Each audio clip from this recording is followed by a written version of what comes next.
jump right in with some of our questions that we have an opportunity for. So, Kendra, things that we need to consider. I mentioned at the top of the start of the panel that there were several factors that we need to have the opportunity to consider when we're looking to select a new hotel and to be successful. What are the key factors that you consider when selecting your hotel partners and investors? Yeah, so the key factors when selecting a hotel for me is one, going to be the brand of the hotel. We want something that aligns well with both our investors and the guests coming in. So the brand is the first thing. Next is the market. What is the supply and demand in the market going to be? And all of this is thinking of it from the ownership perspective and from the perspective of the guest as well. How easy is it for a guest to access the hotel? If it's difficult for them to get there, there's plenty of hotels around. They would do something easier, which then, depletes our revenues and doesn't bring any cash flow back to our investors. So the key points that I'm looking at are the brand, the market, and where the opportunity in that market is, and then accessibility for the guests as well. Fantastic. Brian, what would you think the first thing that you need to look for in doing so some of those factors in being a successful hotel owner? What is the very first thing that you need to do? I'm new to the hotel industry. I'm new to franchising, and I'm new to operations. What do you think the first thing we need to do is? Well, first you just have to do your homework, right? First, there's two ways you're going to get into the business. You're either going to get into the business via new construction, you're going to do a ground up construction, or you're going to do an acquisition. You're going to purchase something, right? So identifying kind of which direction that you want to go in, and then that's going to take you on two different paths, right? By show of hands, how many, if you were going to get into the business, would want to do a new construction project? None. Okay, how many would want to buy an existing hotel to get in? Okay, so the whole room, basically. All right, so if you're going to go the acquisition route, you have to identify what segment do you want to play in. Do you want to own an economy hotel, mid-scale, upper mid-scale? What brands are you interested in? Obviously, there's a lot of good opportunities, but kind of just do your homework. To Kendra's point, understanding the market, and then what brand's going to allow you to capture more than your fair share within that respective market, right? So it all starts with research on markets, kind of knowing what your path is going to be from a penetration standpoint. And that starts with location and brand. Fantastic. John, when you're developing your business plan and learning about where you're going to focus on, whether that's conversion, whether that's a new construction, even prior to that, you need to start thinking about your brands. You need to start thinking about how to effectively communicate those things to the brands before they can see their vision. Can you tell me how someone can effectively communicate their vision to the different brands? Well, I think there's a couple of factors that we need to consider. Let's just talk about the conversion pipeline for right now. If you're going to go into a market and you feel that there's an asset that you might be able to purchase, I think the first thing that you have to do is build your team. You have got to have the experts there with you to guide you to make sure that you're making the right decisions. So if you don't have experience in the business, you're going to need a management company, first and foremost. They're going to help you write the business plan. You're going to need a consultant. You're going to need a really good engineer to look at that building for you and go through what we call a building inspection report. Is the roof good? Is the plumbing okay? Factor all that stuff in so you know if you're going to start thinking about a brand to put on that building, what it's going to cost you to do. So the best way to do that is to start by putting the professional team together around you so that you're making the right calls as you journey down this road. I think the other factor that needs to be considered is think about bringing in partners that have experience in the business. If you can communicate the right message to them, they will help guide you on what the appropriate path is to establish what type of brand to put on that building. So you put the plan together, you do the inspection reports, You get the management team to run you a pro forma so you can see the numbers, and then you select the appropriate brand that will ultimately affect what the potential operation is going to look like. Yeah, John, just to add to that, and there's two risks that you want to mitigate as much as possible as a newbie, as a first timer. You want to be able to mitigate your financial risk and operational risk. So on the financial side, the way you do that is to start small. I know a lot of come in thinking, hey, I want to own the 350-room downtown boutique hotel in downtown Chicago. Like, that's not realistic, right? The reality is your first hotel is probably going to be 50 to 80 rooms, economy or limited service without food and beverage, right? So if you're in that 50 to 70 room count range, that project's probably going to be less than $10 million. Call it $7, $8, $9 million, because you're going to need 30% equity, right? So let's just say it's $10 million. Minimum equity requirement's 30%. That's and nowadays $10 million is a small. Would you agree? That's a small project 100%. In this environment. $10 million. You're going to need minimum $3 million in equity, right? So is that one person putting $3 million in? It could be 10 individuals putting $300,000 each, right? But you have to raise that equity. So if you start small, reduce your total project size, project cost, that's going to reduce how much equity you have to put in. So that's going to help mitigate your financial risk. On the operational side, when you're starting with an economy or a limited service without food and beverage, you want to be in the room rental business for your first hotel. 70 rooms, free breakfast in the morning, that's it. You don't need the bar, the restaurant, the banquet space. You don't need something like this, right? It adds a lot of layer of complexity, adds a lot of layer of cost, right? So start small, economy, limited service without food and beverage, minimize or mitigate your financial risk, mitigate your operational risk, and then that becomes more bankable. Now you have a story to tell to a lender that says, you know what, I can wrap my hands around that. I can see you as a newbie operating and running that hotel. And to John's point, hiring a manager or company that's going to operate it, right? You don't have operations experience, bring in a management company. So I would just kind of, those are things I think you guys need to give consideration to for your first hotel. Right, I know Andy has a collaboration with AHOA. It's a great partnership with AHOA. Ask any AHOA member, first generation, second generation, third generation, how did your family get started in the business? Oh, we had a 16-room, independent, single-story, exterior corridor motel that we worked in.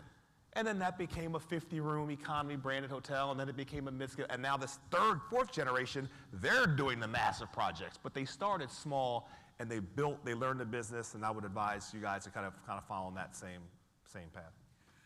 Brian, what you just said, what stood out to me is you're saying that the equity or capital requirement is 30%. Minimum. Minimum 30%. Even for an SBA loan? Well, maybe you can get that to 20, 25%. But also, too, you got to be careful, too, is, I have people over the years ask me, well, what's the least amount I can get in for? Right? Can I do a hotel for 10% down or 15% down? This is a very cyclical business, right? It has its peaks and valleys. So you don't want to be over leveraged to the point where, let's say there is a lender that's willing to give you debt and you'll have to put 15% in, and you hit one of those soft spots, and your occupancy softens. Are you going to be able to make enough revenue to offset that debt service, right? Because you got in at 15%. So even if you have a lender that's willing to do that, if you can put 30, 40% in, I know it's tougher on the front end, but I would advise that, because it's not always going to be up, up, up. You're going to hit some soft spots, and when you do, you don't want that debt service to be so high that you can't service it in the event that the economy softens. But yeah, the SBA is a good option too for finance. Excellent. So you're saying that, if my hotel is doing well right now and I put down 10% and now I'm cash flowing, if that hotel drops from a 70% occupancy down to a 50% occupancy, RevPAR is going down, we're not going to make our debt service. If we don't make our debt service from our operational income, but we need to pay the bank, where's that coming from? Kendra, you want to speak? How explain to them as an owner how that would work? Yeah, so it'll come from a few places, which to Brian's point on being higher levered, there's also, and higher leverage just means that you have a higher loan amount in comparison to how much equity you're putting in.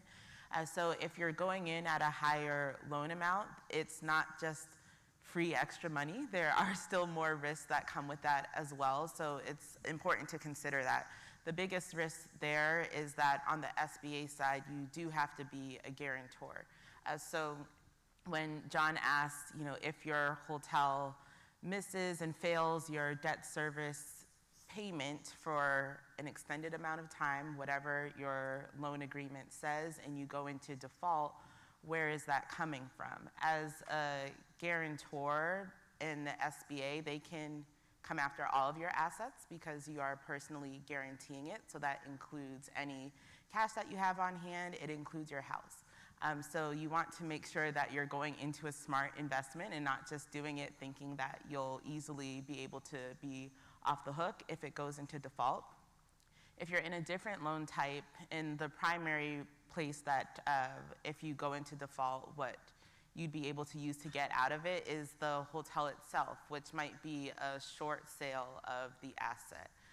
A short sale means that, let's say that you purchased the hotel for $10 million, you put in, if we're using like SBA for example, although $8 million would be too much of a loan for SBA in some cases, but for easy round numbers, if the loan amount was $8 million and you put in $2 million in equity, you would do a short sale to cover just that loan amount, which would mean that you lost that $2 million in equity.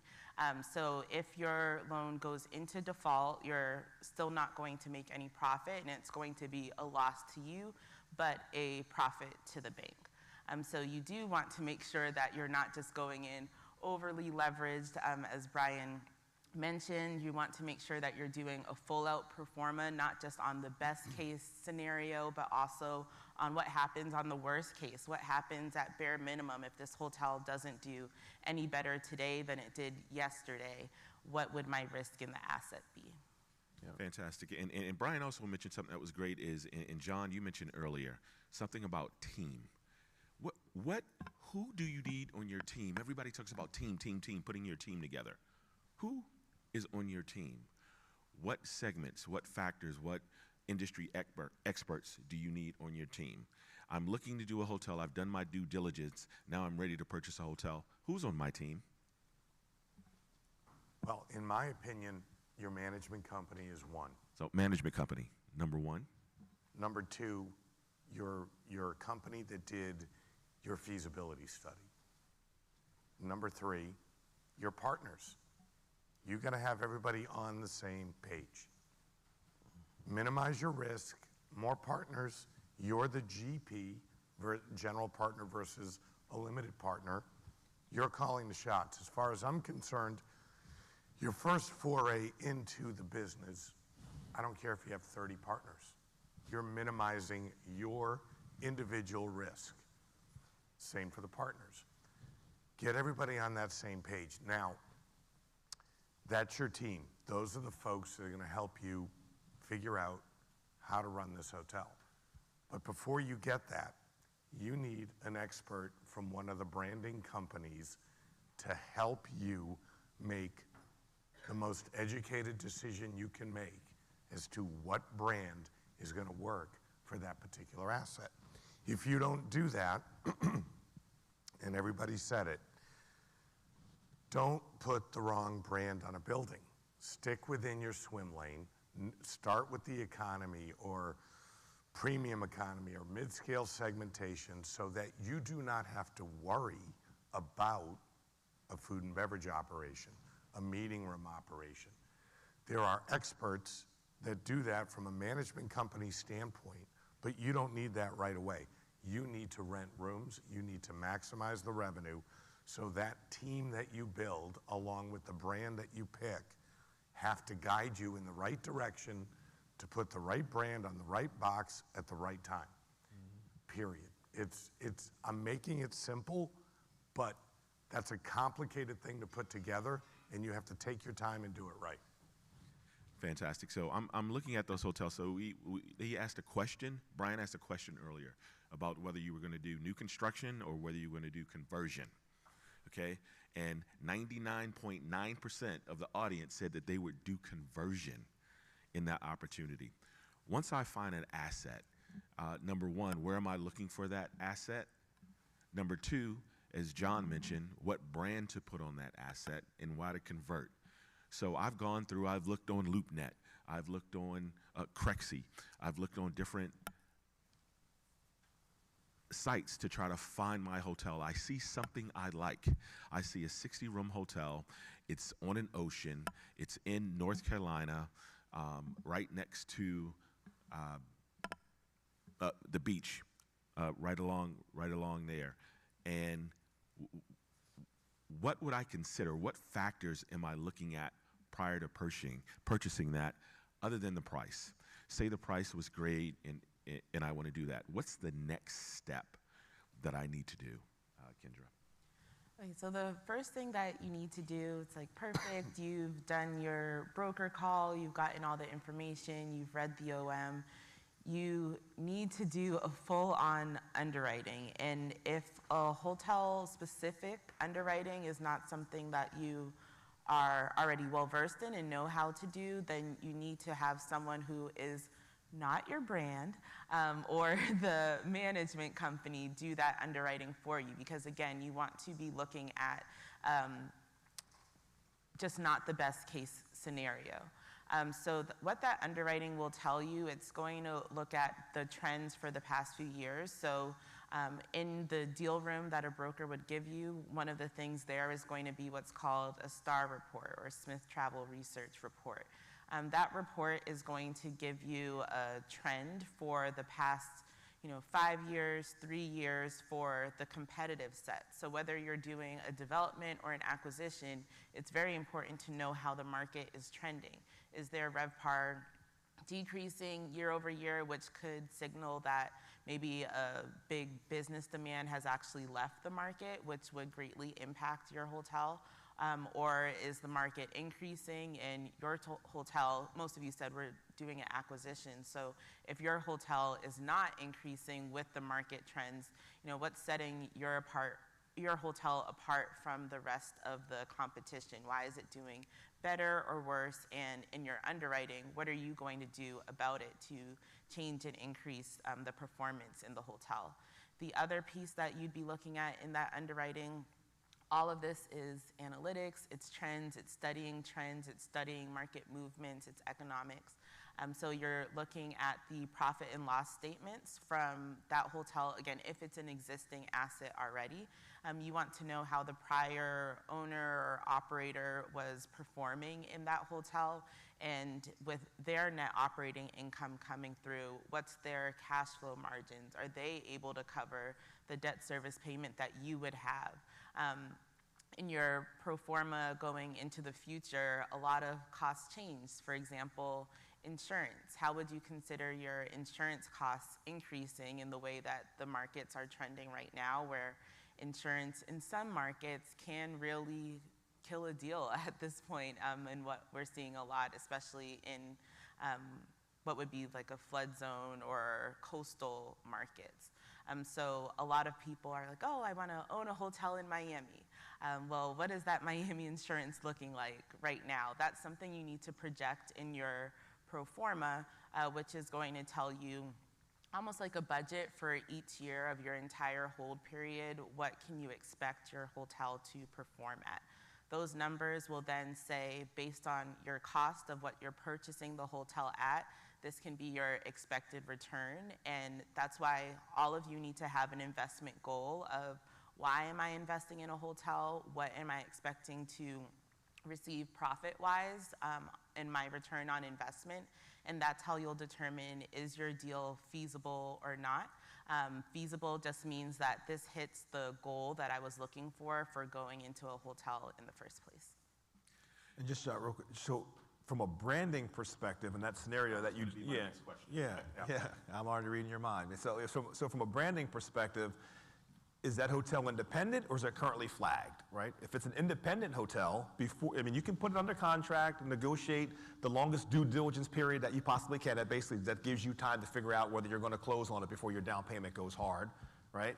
And then find out, what are your branding options? Is the hotel currently competing in the economy segment? Is it mid-scale? Is it upper mid-scale? If it's independent, and then reach out to John, reach out to myself, reach out to other brands and say, hey, I have this hotel under contract. Before I close on it, which one of your brands could I put on that building? And John may say, I have no brands available. I may say, I have 2, because we have impact that we have to deal with. If we have one that's already close, we can't give you certain flags based on impact.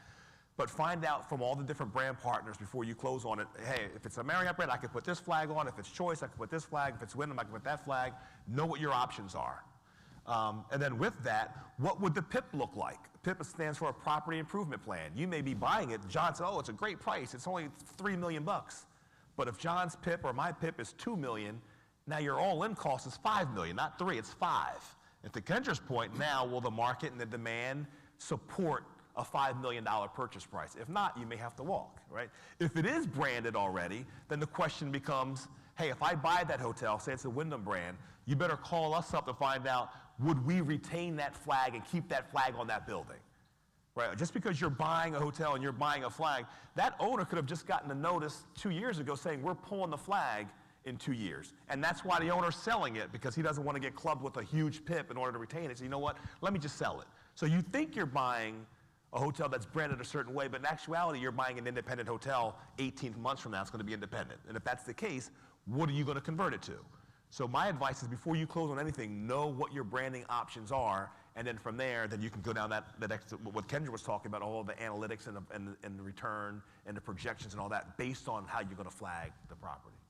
Fantastic. So I've gone down there. I have my hotel on coastal Carolina, right on the water, as we mentioned, 70-room flag.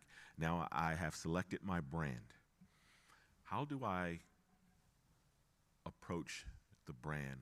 I've done my research. I've done my due diligence. I know my exit strategy. And I'm looking at what brand to put there. And I've selected that brand. Should I just select one brand? Should I look at all brands? Should I call John? Should I call Brian Parker? Should I call Marcus Thomas? Should I call Brandon Booker? Tell me what that process looks like, Kendra, in how you select that brand for that particular asset. So the first thing is knowing what brands are in the market already. So for example, if you are trying to develop a Hampton Inn in a small town and there already is an existing Hampton Inn there, that's probably, hopefully, not not going to work for that specific brand. But then maybe you can do like a Spark or a True or something like that. So the first thing is going to be to see what brands exist in the market already, and also, what their performance is. Are they expecting to sunset that brand at some point so that you could be the direct replacement? But the second thing is going to be really knowing your market and what your market actually needs. If it's a rural town where you're getting mostly highway traffic, you probably don't need to put a Ritz-Carlton there. So knowing exactly who your guests and demand coming into that market and what actually makes sense, not just what you want to see, is going to be very important in the brand selection. And you should be reaching out to all of the brands on your development as well, and listening to the brand people, whether it's Brian or John, they know their brands better than anyone. They know what's going to be the best fit in that market, and they can tell you, and then you can decide from there, is that something that makes sense again for my projections and what I want to pursue. Every brand has a different purpose. Some will be for extended stays, some will be for economy level, which means that every brand has different rates and revenues that you can expect from that hotel. Every brand has a different disbursement in terms of how many loyal members they have in their brand portfolio, which would then draw more demand to your hotel. So all of those are going to be factors when you're deciding which brand makes the most sense. But the most important thing is, what does the market actually mean, and what does the market actually need from a brand, and what does the demand in that area actually support? And after you consider that, John, how can investors effectively communicate their vision to the brand? Should they just call you and say, John, I found this asset, I have it, it's under contract, this is what I want to do, I want a Hampton? So I would tell you two things. Talk to every brand, okay? Talk to Brian, talk to John, talk to me, talk to whoever, it doesn't matter. You're gonna get information from each of us that's gonna help drive your decision on what you're gonna pick. Once you've figured that out and you say, well, I can't do a Hampton, There's one that's 3 miles away. I'm going to be able to tell you how that Hampton performs in general terms to help steer you to maybe another one of our brands. These guys are going to do the same. Once you've gathered all that information, we're going to come out and meet with you, look at the asset, look at the site, see if we think it's the right idea to go down that road. We will, and I know these guys do it too.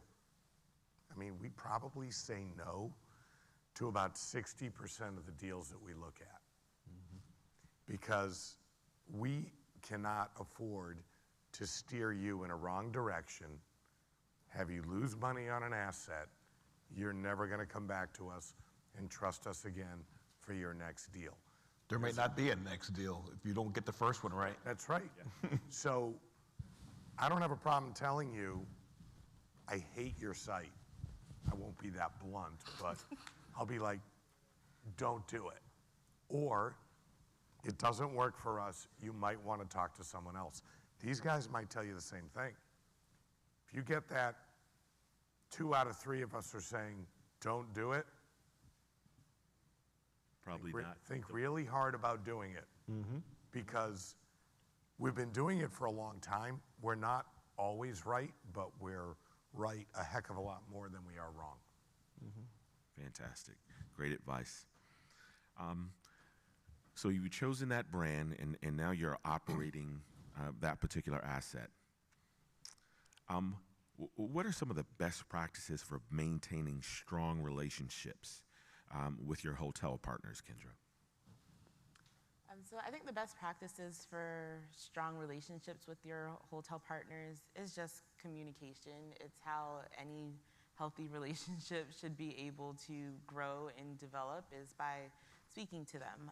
So your hotel partners, starting with the brands, for example, you want to be saying hello at conferences. You want to be seeing what their thoughts are and what gets them excited and which markets to know, is the deal going to align with them?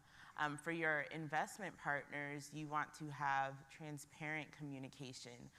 Investments for your investment partners is all about trust. It is a very capital-intensive space to be in the hotel industry. People, especially in our different economic cycles, are not just wanting to hand you $100,000, $50,000, $500,000, whatever, and not hear anything from you. They want to know exactly what is going to happen with their money, and they have every right to know that. They should know that. So transparent communication is very important in communicating where you are in the process, what the next steps is, and how are we continuing to reach our goal. Fantastic. And our new buzzword, the zeitgeist we're currently in, we talk about AI, we talk about robotics, we talk about the decrease in sort of labor that we have. And I preface that with my question is, what role does technology, John, play in building successful hotels? Well, I think it's about the platforms, to be quite honest with you. When you look at what Hilton has done, Digital Key, Hilton Honors, the online app, you can pick your location, pick your room, check in on your phone, check out on your phone, and never have to interact with the front desk. Is that good or is that bad? I don't know. Seriously. Remember, we're in the business of people serving people, right? If we lose all of that, then there's no differentiation for what any of us do. So there's a balance between technology and hospitality. The more technology that we can put in place that helps reduce overall cost, that's a great thing. It could be anything from streamlining your laundry operation, streamlining your energy costs, et cetera, et cetera. All of that kind of AI technology is great, but we still have to remember we're serving people. So we got to hire the right types of people that have that passion about serving others to make your hotel successful. There's a balance. Right. It is, and you take a look at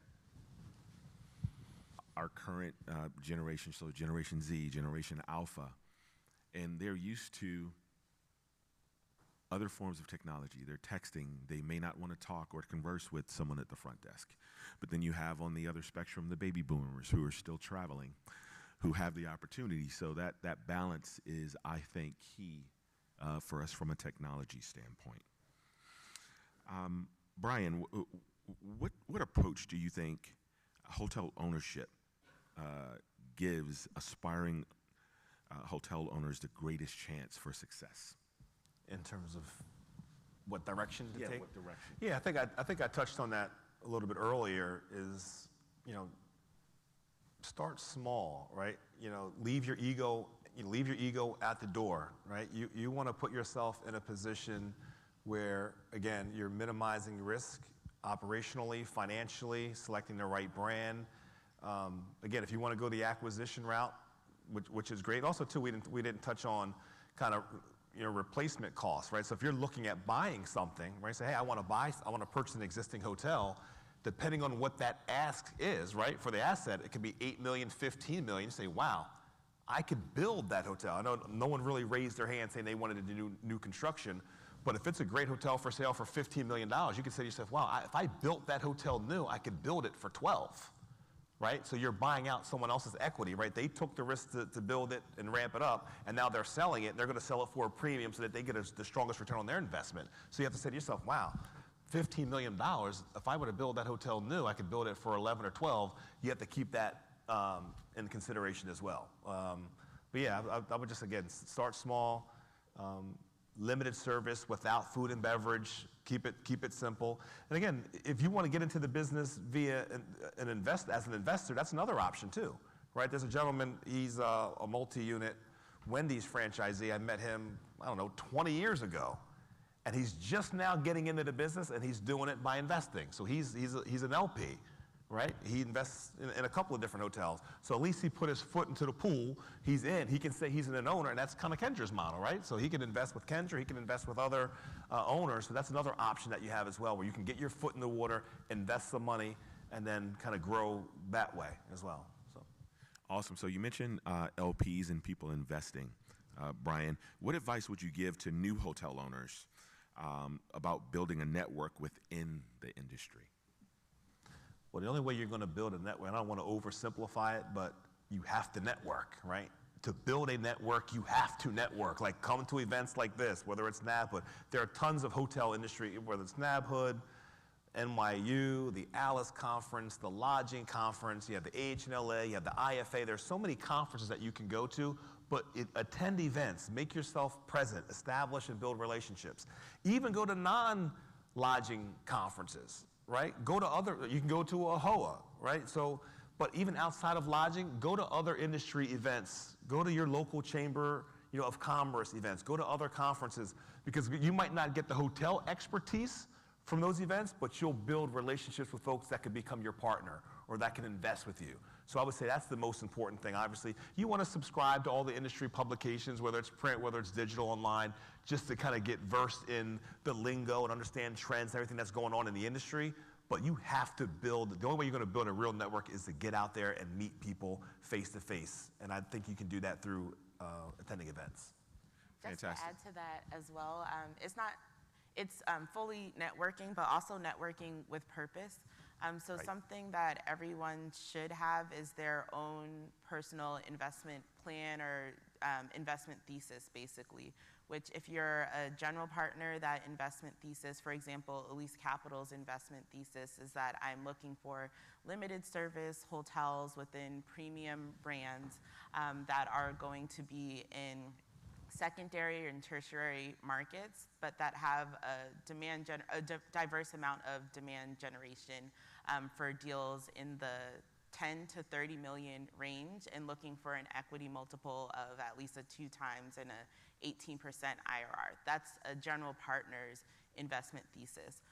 For a limited partner or an investor in those types of deals, like Brian said, you also need to know that goal, which the first part is knowing how much you can invest in a deal realistically and what your time frame is. and then also what you're expecting to get in return from that investment. That will help you funnel who you actually should be talking to, because when you're at these conferences like NABHOOD or Hunter or Alice, where you're at almost 1,000 people, talking to 1,000 people just to talk and have no purpose of what you're actually saying or what you're getting from that network and relationship is a waste of your time and the person you're talking to's time. So you want to make sure that you're being directed and pointed in how you're networking strategically. And I agree 100%. And that's having intention, right? Having intentionality in terms of what you're doing and building your team. Like if you're going to say, I am here to meet investors, I am here to meet a brand partner, I am here to meet a feasibility, like have a goal before you go and say, look, we talked about building a team and rounding out your team. What does that team look like? So when you're going to these events, you know what? I already have 5 lenders teed up, ready to go that believe in my vision. So I'm good on the lender side. I got to find a builder. I got to fill a contract. Who's going to build my hotel? I only have 1 management company contact. I need to round out my management company options. Who's going to manage it? So networking with intentionality to flush out and build out your team, I think is very important. So on the flip side, from a networking perspective, after you have acquired your hotel business is up and running, do I just depend on what the brand says my distribution of business is going to be in my FDD and just purely rely on that? Or how do I network after I own my hotel from a true marketing standpoint? And who should I be looking at from a networking perspective? Should I go to my local economic chamber? And how important is reaching out to some of your political constituents, your congressman, your county executive, in making sure that hotel is successful, John? Well, first and foremost, all of that is critical, everything that you mentioned. I'll take it one step further. Leverage your brand partner. You know, we have all kinds of resources and tools to make sure that you're operating as best you can. Revenue management. Dive into the weeds, get into that stuff. In your management company, you're the boss. Make sure that they're living up to what they said they were going to live up to. Are they maintaining the hotel the right way? Have they networked locally?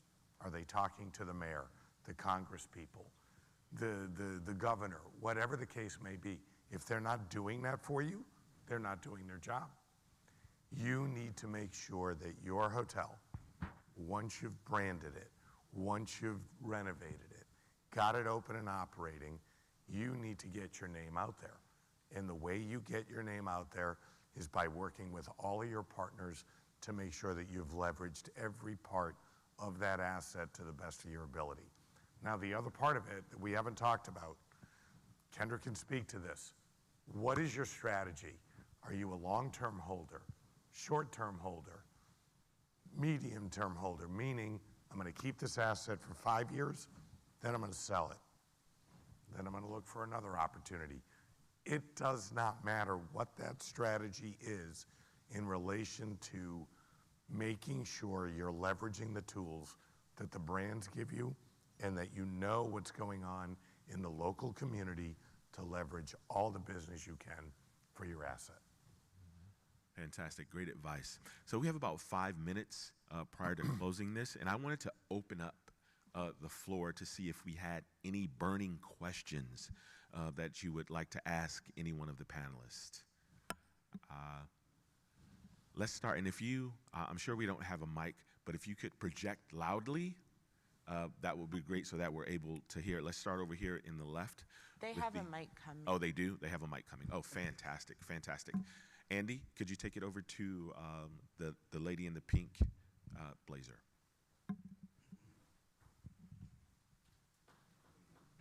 Hi, good morning. Thank you so much for all of the information that you've shared. It's been outstanding. I wanted to know who is buying all of these short sales? And secondly, talking about pitfalls, where are you seeing that first-time owners are making the most amount of mistakes? Is it in the deal structure itself, or is it in the due diligence process that you all spoke about? I can start off with that one. So one, who's buying short sales? everybody. So from individual investors all the way up to REITs like Blackstone, they're taking on, for short-sailed assets. So everybody and anybody is purchasing those, but ones where people end up failing in those, to your second point of the question, is that a lot of people, especially first-time hotel owners, are buying hotels just because they say, oh, this looks like a good price, and they're not doing their full due diligence on why did this hotel go into foreclosure in the first place? Why did the lender have to take this hotel back? Was it because they just didn't have a good operations in place, or was it because something drastic happened in the market and that hotel actually never has a chance of recovering? Other things that people are missing as a first-time hotel owner is having the right deal structure, like you mentioned, which would be just not having the right partners in their deal with them. So making sure that you fully validate your investment partners, and also one of the points to mention on who's on your team, an attorney should always be on your team, a hotel attorney specifically. So a hotel investment is a longer term play typically. It might be a 5 to 7 year hold in the medium side. And that's a long-term partnership and people that you are dealing with for a long time. So you want to make sure that you're legally protected in your asset. Fantastic. Right over here, the lady in the debate. I can't see from the lights. I can't see the color of the blazer. I'm sorry. Yeah, standing. Thank you.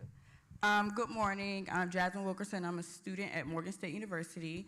I actually have 2 questions. My first question is, are there specific resources or certifications that you guys recommend for aspiring hotel owners to gain industry credibility? And my second question is, as someone from a marginalized background, what are some specific challenges I might face in hotel ownership, and how can I overcome them? Well, I'll start on the challenges front. The biggest hurdle this is a very capital-intensive industry to play in. So the biggest hurdle, the biggest challenge that you're going to face is coming up with the equity to secure the debt for the project. Whether you're buying something, you're doing a new construction project, and we had said earlier, a $10 million project is small nowadays, right? So that's going to require $2 to $3 million in equity. So that's going to be the biggest hurdle. So establishing those relationships, those networks, where are you going to raise that equity to get your deal funded? Operationally, I wouldn't say that's a major concern, because there are a lot of reasons, whether it's hiring a competent general manager to run it, hiring a seasoned management company to operate it.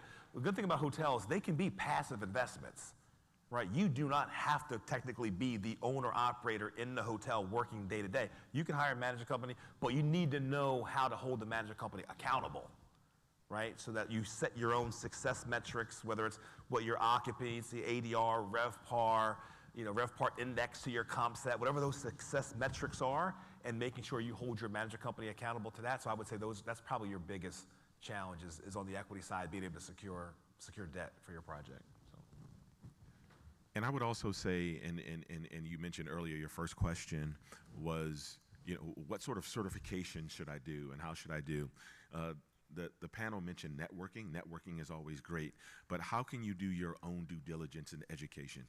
There's many universities, our great Morgan State University. I think we have Dr. Riggs. So thank you very much for for coming and being that. Number one, making sure you have a great hospitality program in which they do have to focus on. They have extended post-bachelorette agreements. You have your certifications that you can get, whether that's in real estate, whether that's in franchising, and whether that's in business operations. So when you do have a hotel, you have to take those considerations. Somebody may be an expert in real estate, but they don't know what franchising is. Somebody may be an expert in operations, but I don't know how to leverage or manage my real estate. So that is very important there. It's just continuing education.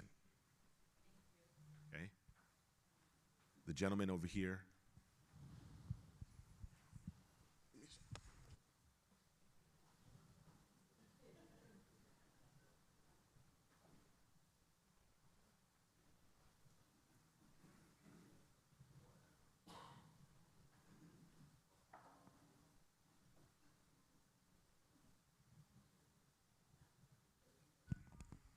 Hello. Thank you. Quickly, just one question. What is the best capital raising structure for raising equity? And is there any exemption that you recommend under Regulation D for raising capital? I can take that one. So the best capital raising structure is the one that works for you and your network. So that's what's going to determine that is, one, how much are you looking to raise? So in Reg D, there's a few different options, but the most popular is the 506B. Reg D 506B, what those parameters are is that for the most part, you're only raising from accredited investors. So accredited investor means that your average annual salary for the past 2 years is at least $200,000, or you have a network of $1 million, I think that one is. Correct. You should, okay, yeah, I'm like, someone should Google that. I'm not sure if that was right. But, so if your network fits that, then great, that would be your best option because it allows you to still solicit investments and you don't have as tight of restrictions on how much you're able to raise. If your network does not fit that, then Reg D 504 is usually your next best option, which the 504 allows you to have an unlimited amount of accredited and unaccredited investors, but you can't raise more than $5 million, and you also can't publicly solicit. So, for example, in my first deal, I did a Reg D 504, which meant that I can't put on Instagram that I have this investment. I have to have a personal relationship with the person, which is why, again, networking is just so important because that right there will box you out of deals if you don't know the general partner. So all that to say, it depends on what's the best fit for you and your network, which is also why you should have a securities attorney on your team if you're going that route. And that's good. That brings up a good point earlier about the pitfalls. I think the prior question was pitfalls. Making sure that whoever you're raising your money from, or you're raising your equity from, that aligns with what your exit strategy is. Because one of the deals that I did early in my career, the group came together, they put money together, 2 partners wanted out, right? The hotel was built, stabilized, was doing well, 2 partners wanted to get out, the other 3 were like, absolutely, no, let's ride this thing out. And then they had internal conflict. With a successful project, not a struggling project, a successful one, but they weren't all aligned on the front end in terms of what the exit strategy was. 2 wanted out, 3 wanted to ride it, and the other 2 partners just got bought out, right? They said, well, just get us out then, because we want, and that created internal conflict from a successful story. So making sure that when you're out raising money, make sure that whoever you're raising money from, that aligns with what your long-term strategy and your exit plan is. Hi, I'm Marissa. I'm also with Morgan State University. My question is, what's one piece of advice that you wish you had received in your journey? Wow, I'll take that one since I'm probably the oldest up here by a mile. I think when I started my career, I spent a little bit too much time focusing on operations. I should have gotten myself better educated on the financing side of hotels. So for you as a student, learn operations, but you've got to get the analytics part of our business figured out sooner than later. That's going to help you a long way in going towards hotel ownership. She had a question in the green and blue like several times, if we could get her. Go to her first. Thank you. It was more or less in relation to the due diligence phase thank you. It was more or less in relation to the due diligence phase and having a brand to come alongside as far as while you're doing your investigation. Let's say you have a space, you have a perspective, or, performer or something like that. How soon do you involve a brand as far as in making that decision in the due diligence? Is it at the very, very on-site of, hey, I got a space, I haven't made a contract yet, but this is what we're looking at. How soon would you engage that brand to start making some of those decisions? Well, I'd say right away. The more that you're talking to the brands, the better off you are. So the incubation period, if you will, on a deal that we all work on could be 2 months to 5 years. We've seen it, right? Oh, yeah. So the sooner the better. Start right away, because the more information you can get from all of us up here, the better off you're going to be. We'll help you with that journey. We're not about, oh, we got to get this deal done today. No. Let's make sure we all do our homework, communicate as much as you can so that we can figure out if you're doing what you're going to do is the right path. And just to add to that too, the lender is going to want to see what brand you have. So as soon as possible is important, because you don't want to go under contract with land and then no brands agree to, putting a hotel there. Yeah, I think it would be rough for you to try to finance that, to have, whether it's acquisition or current new construction. Morning all, I'm Krista Thompson representing the University of the Bahamas, also work at the Atlantis Paradise Island. I just want to extend a special thank you to Ms. Kendra Palmer. You came to our Calm Week all the way in Nassau to celebrate with us. You poured a wealth of knowledge on us, and I just want to tell everyone thank you so much and just congratulate you on your endeavors. You're doing an amazing job and ensuring that you're equipping us with some critical knowledge for our toolboxes in life. Thank you. Oh, thank you.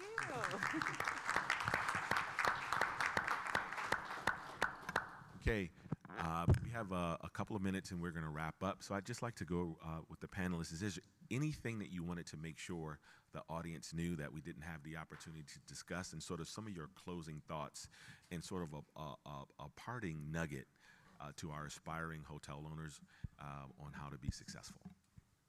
And I'll start with Brian. Yeah, I would say what you're doing. This is the beginning, right? This is the beginning of your journey. So just keep at it. Just keep building your knowledge base, establish relationships, keep educating yourself. Don't feel like you need to know all the answers out of the gate, right? There are a lot of people that will help you. If you don't know it, there's people that can help you know what you need to know, right? From an education standpoint to accelerate your learning curve. So, if you don't feel like you know it, that's okay. The two things that I look for is how strong, what's your desire? Like, how badly do you want to own a hotel, right? Because if you want it badly enough, you're going to make it happen, because all the brands, we want to see you be successful, right? So how badly do you want it? And then two, from a financial standpoint, if you don't have the equity yet to pull a deal together, start figuring out where you think you can kind of build those relationships to raise the equity. If you can do those two things, you have a bright future, because we're going to help you get there. Yep, so keep doing what you're doing. So 2 things for my main points. The first one is that you won't always know everything, but you do need to know some things. So a hotel is both a real estate asset and an operating business. So for example, for me, I went to Temple University for undergrad in hotel management. Oh, we're out here. Hey, owls. But so I went to Temple for hotel management, which gave me a great experience in running hotels and understanding how the operating piece works. And then I went to University of Miami for my MBA to have the real estate and finance component, because you do need to know your numbers when it comes to a hotel deal. A hotel is an investment, and we all want to be making sure that you're making smart investments. So knowing all that you possibly can, especially when it comes to finance and how real estate as an asset class functions and works, and also what the hotel business actually means. And then the second piece is in building your team. People will be interviewing you, but you need to interview them as well and validate them as well. So whether it's a brand, a management company, a lender, or a consultant, make sure that you're working with the right partners for your specific deal and that they're actually qualified to be doing the deal and goal that you're trying to reach. I would just add 2 points. Number one, this is a labor-intensive business. It's 24/7, 365. You don't close your doors.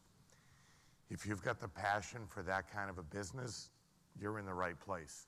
leverage that passion, get educated on everything that we've talked about, everything that the rewards in this business can be tremendous, but the risks are also there. If you've got the fortitude to do it, we're here to help you get there. Second point and final point, this business has been very good to a lot of people for a lot of years, right? It's not going away. AI is not going to take over real estate and the hotel business. To people business, if you're into that, you'll be very successful. Give our esteemed panelists a very warm thank you.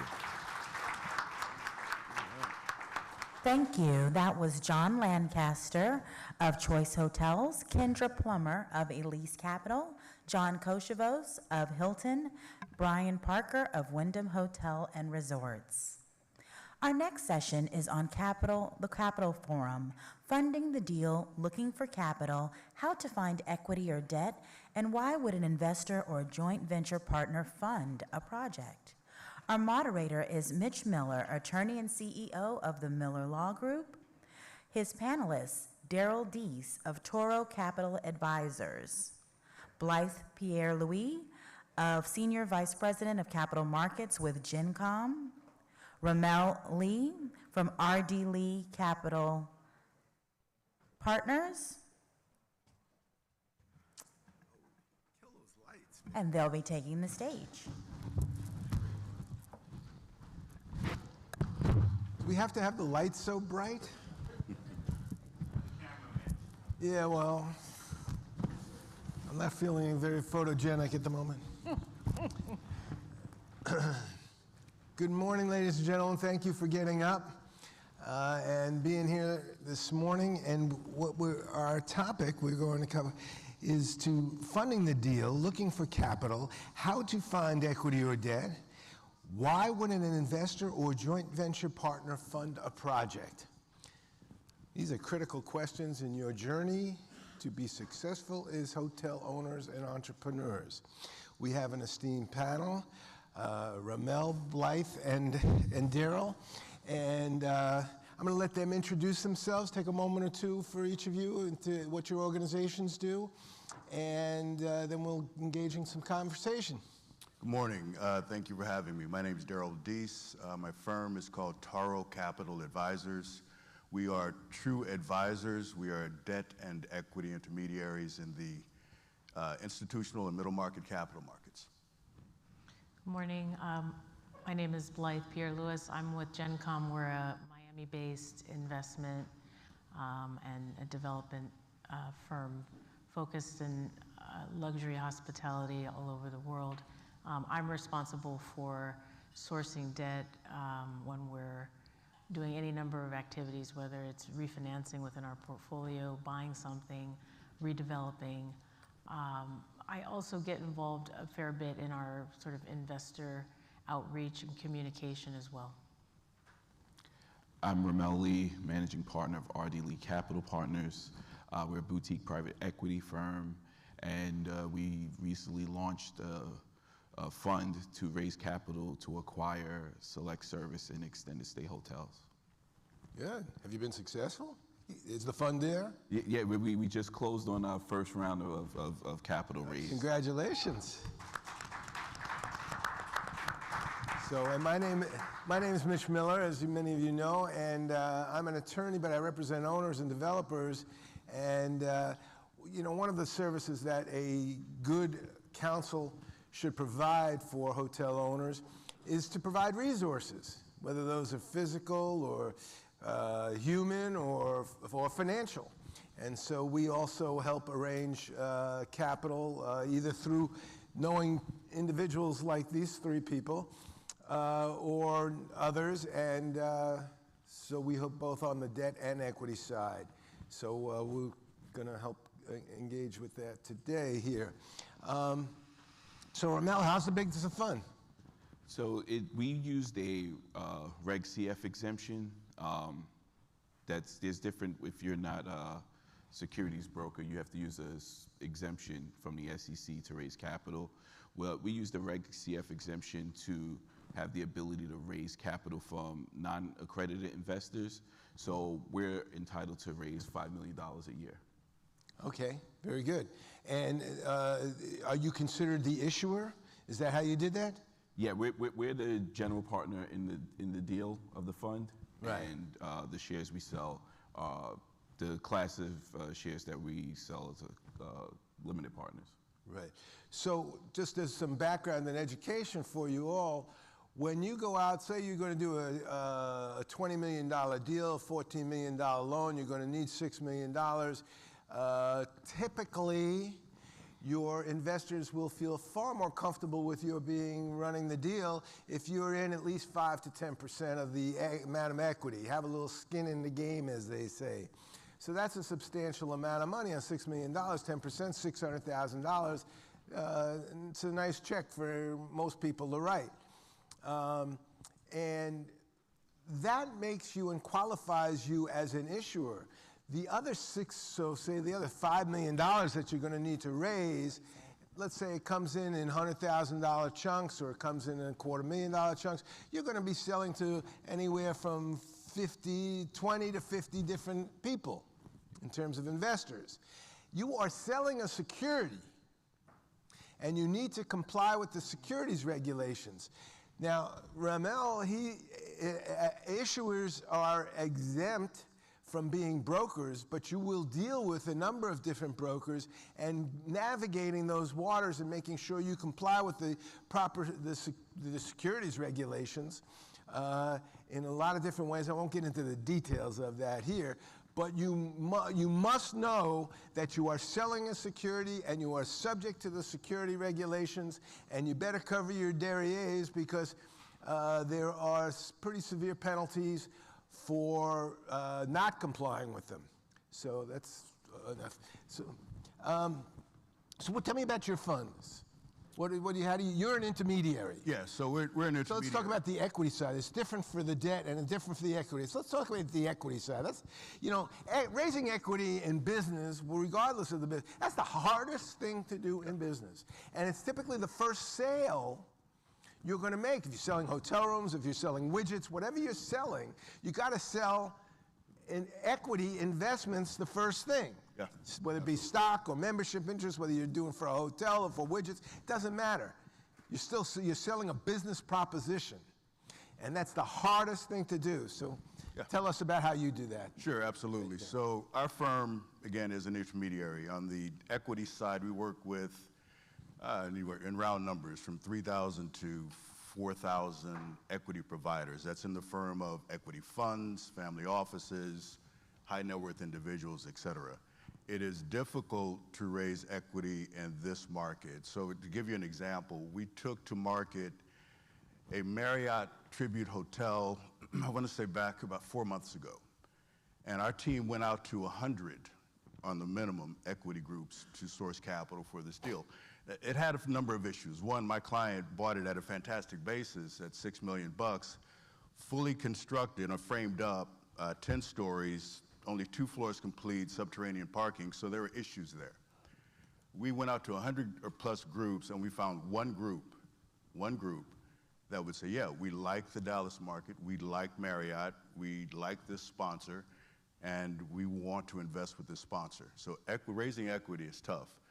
If you are going to market looking for equity, you have to have your business plan set, you have to have experience, and if you don't have experience, you have to mitigate that experience with the right partners.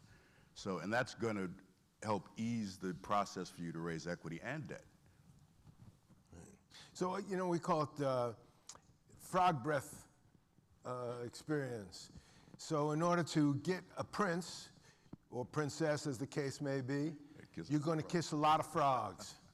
So the statistics on if you go to 100 people, you'd be lucky if 5 of them invest. If you don't have any pre-existing relationships with any of those, you'd be lucky if 5%. And if you don't have pre-existing relationships, you're more likely that it's going to be 1 to 3 that will be you'll be able to convert into an equity. So you're going to be kissing all of those frogs, and you're going to have frog breath. So get used to it.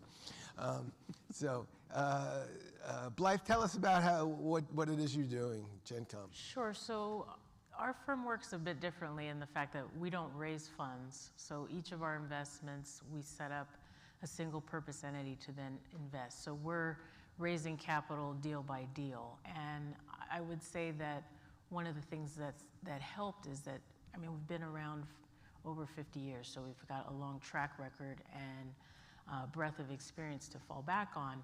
But early on, I would say that the strategy was to partner locally with, so for example, we're based in Florida, but if we're looking at a deal in Texas, by way of example, we would partner with a local developer in Texas that had the expertise to be able to impart, you know, more of that specific knowledge. And I would say to anyone starting out that you, as the group before just mentioned, having the right connections. So if you're interested in a particular market, understanding what other entities or buyers have already own in those markets, and maybe also looking at sort of comparable performance in the sense of what is it that you aspire to attain. And so we, like I said, source equity deal by deal, and because we've been around a long time, we have a number of institutional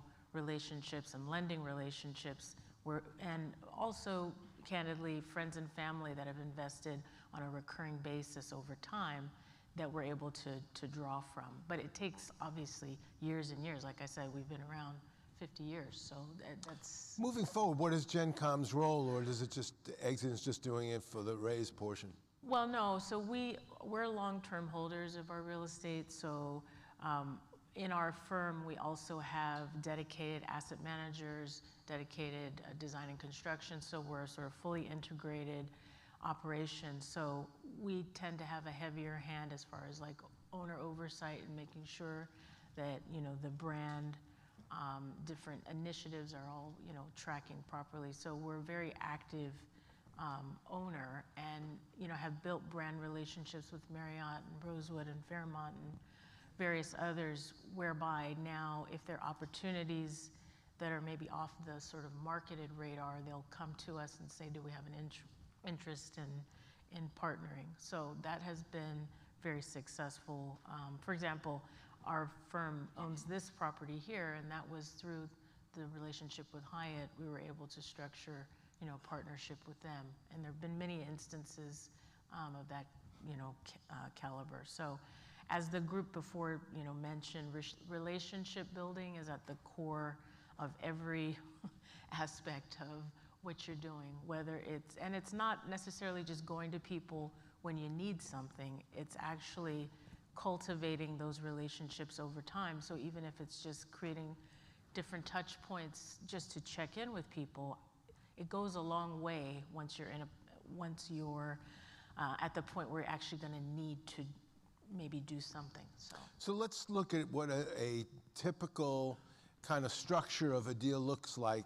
Sure. With that, in terms of the ownership interests and any promotes that are involved and right. That kind of a thing. Sure. So preferred interests. Yeah, I mean, accrued or otherwise.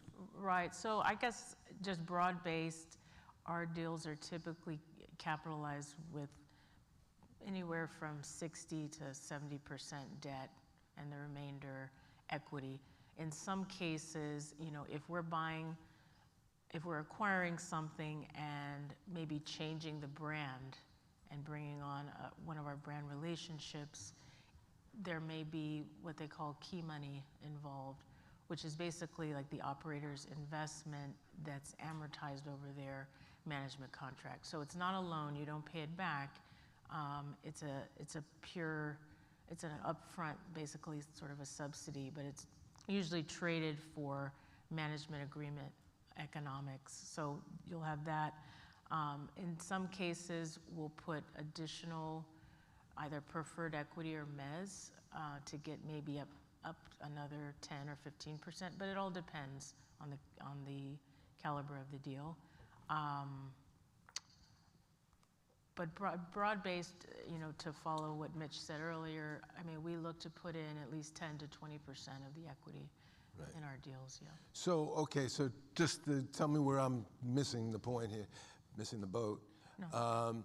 So the equity that the GenCom infuses Yeah. is pari passu with the other investors. Correct, yeah. Right.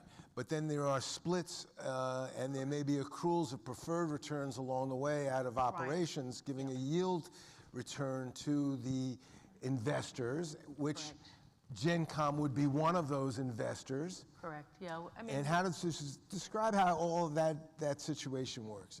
yeah, I mean, I'm trying to think of how to simplify it, but just to sort of dovetail on what was talked about earlier. So our group would be the general partner in the sense of we would receive incentives based on performance hurdles. So there will be a base, what they call a distribution waterfall, whereby your investors receive a certain base level return, and then thereafter there would be disproportionate splits in profits thereafter based on hitting certain hurdles. So let's say if the deal's IRR is 20% and the first hurdle is 15, after you reach the 15, then there would be some agreed upon splits. It's difficult to get into like specific numbers. It's better to just give you the broad-based constructs, but the reason behind that is us as GP, we brought all the equity to the table, we brought the debt, we've in some cases also brought the manager and whatever incentives those are getting. And so in return for doing all that upfront work and effectively bringing the whole deal together, there's what they call a promoted interest or incentives, financial incentives. And for you newbies out there, understand that, GenCom that has done 50 plus of these deals, that their credibility in the marketplace is a little better than yours. You haven't done a single deal yet, let's say. So let's say the range of promotes that you might be able to get as the sponsor is 10 to 30%. And we always tell people to back into that number by making sure that you provide enough money to the investors to persuade them and compel them to make the investment in the first place. If they don't make the investment, you don't win at all. Right? So you need to come to the plate and make sure you close the deal, which means you need to provide what they need as best you can to do that. So that will affect the amount of money that you might get out of that deal. The next deal, you maybe did 10% in this deal. Well, now you had a really successful thing. You may be able to go back to those same people and or different people to invest in the second deal and third deal and fourth deal, and you may go 15%, then 18%, 20%. You may go as high as 30%. I've seen deals as high as 50% after the watershed. So once we have a return of capital to the investors and they reach some benchmark of expected return, then after that the waterfall kicks in, and then we have different splits, anywhere from say 80-20 up to 50-50. Okay? So Daryl, in the course of Toro Capital raising money, Toro Capital raising money, equity money, what compels those investors, and what makes them tick and makes it a persuasive value proposition for you to represent? Yeah, so one, I think what triggers the interest of an investor, the investors that we work with, and again, we are intermediaries. We don't have our own fund, and we don't do anything like that, like GenCom, and I forgot the brother's name here, but what our equity groups look for, and I think this is across the board, if you aren't coming with a minimum check size of $5 million, it's hard to gauge interest. If you hit that hurdle or that check request, then they're looking for what we've seen, a minimum of 2x on the equity multiple and internal rates of return in the high teens, low 20s. If you aren't underwriting your deals and your deals don't pencil to that, it's going to be hard to gauge interest from any equity investor, at least the groups that we go to. Now, for family and friends, it'll be different. But if you're looking at a minimum, and forgive me if I'm talking off topic here, but No, you're fine. if you are going out to market for equity, then what you have to do is have, on a structure basis, a minimum of 90-10, 90 being the LP, 10% being the GP. You can go up to 80-20, 70-30, whatever, but if you're trying to come in at 95-5, you're not going to get a whole lot of groups interested in what you're talking about. Did I answer your question? Yeah, but I got confused at the end there. 95-5 would be for what? The ownership interest or the splits? No, so for the equity stack, if you are an investor in a hotel and you need to invest on the equity side a $10 million check, then you've got to come in on the minimum with 10% of that $10 million and go out to market for the other 90% for the equity investors. I see. That's what I meant by that. Okay, okay, which is kind of consistent with what we were saying. Yeah, right. Okay, and so you said internal rates of return. Have you seen changes in the market in terms of acceptable IRRs? This is a question for anybody,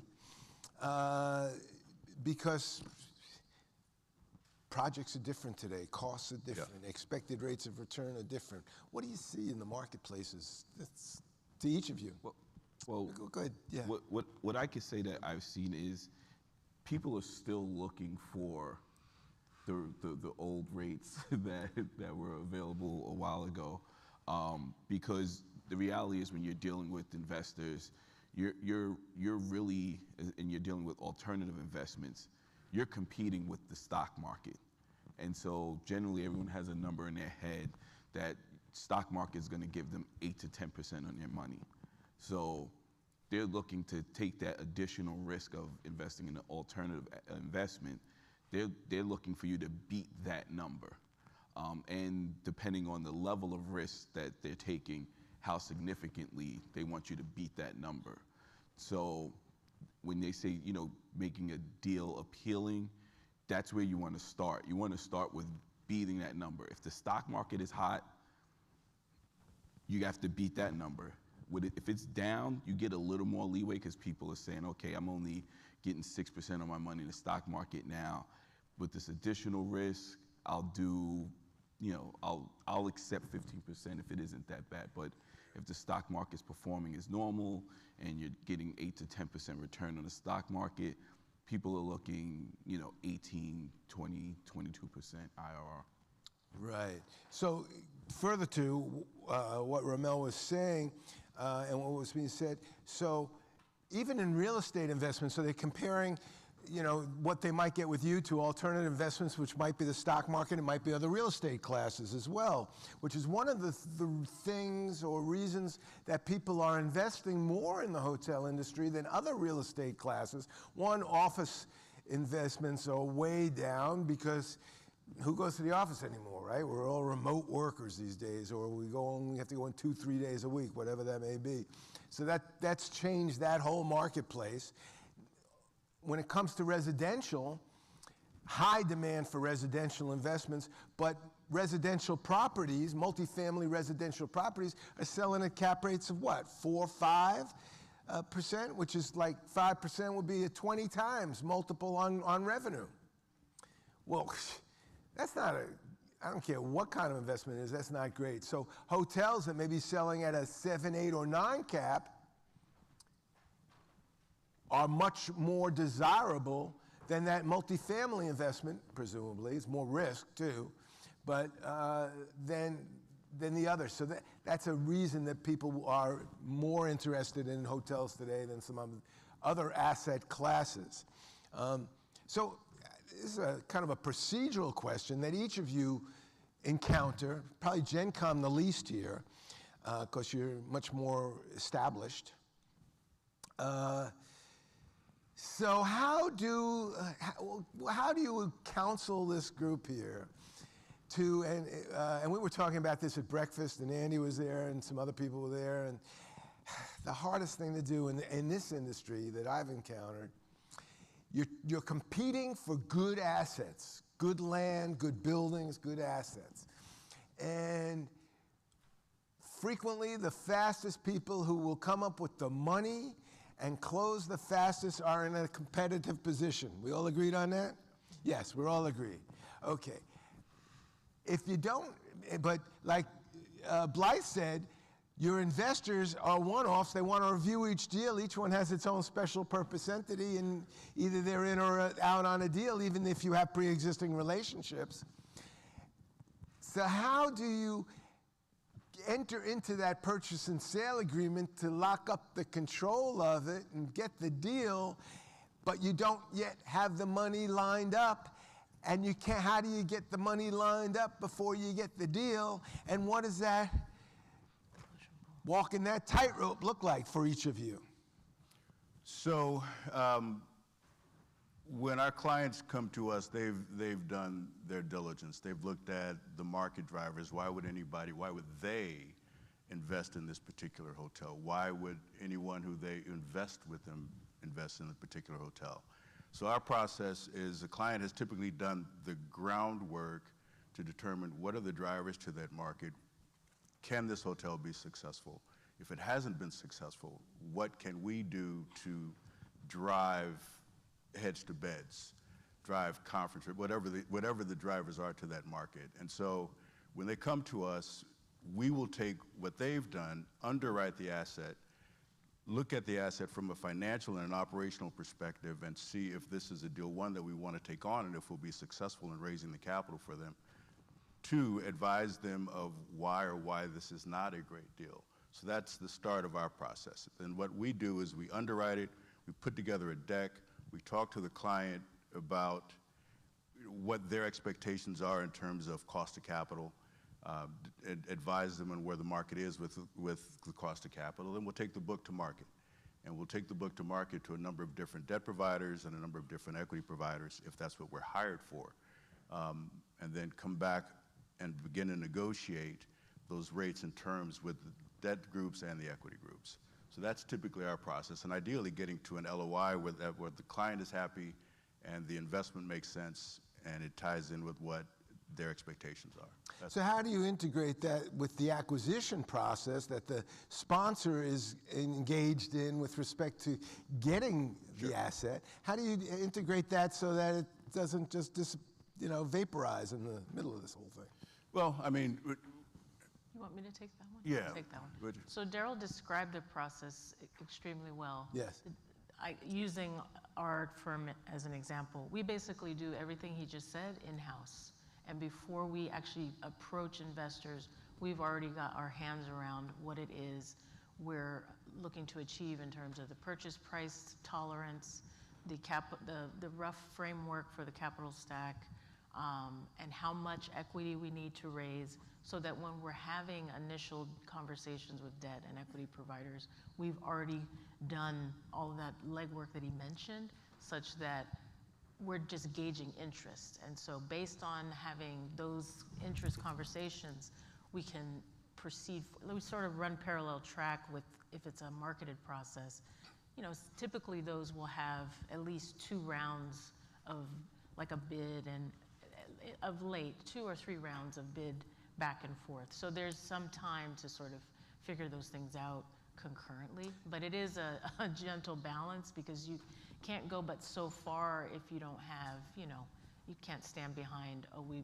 going to have the commitments. Right. But I think doing the legwork ahead of time and being able to present the full picture to both lenders and the equity players, and they recognize we're in a live process, there's more urgency around sort of them coming to conclusions. So right. It's a pretty fluid process. I mean, it's not sequenced where it's one thing first and then the other. They're all running together most times. So am I correctly reading into this? Well, go ahead before I'll, yes. Well, not to jump, but our process is a little different, where it's some people consider it a blind fund. People are investing in our investment thesis. We're telling people, this is what we're looking to raise, this is what we're looking to buy, these are our expected returns, and we begin raising capital before we even identify an asset.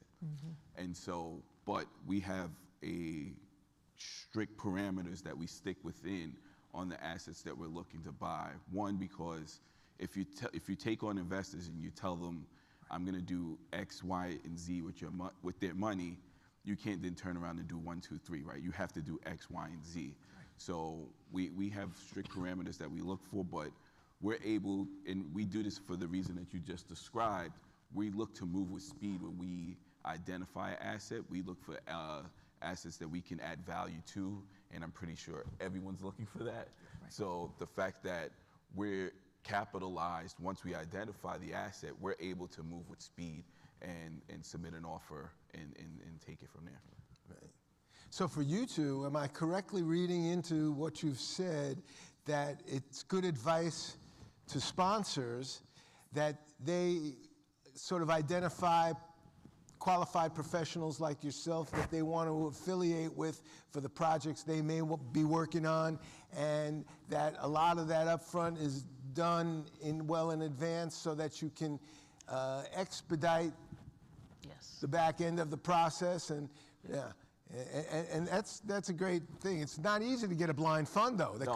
Triple congratulations. No, I mean, I'll say this, and this is, if there's any piece of advice to take, is that, and I'm sure you've all seen it, there are a million deals out there, right? There are million funds, million investments.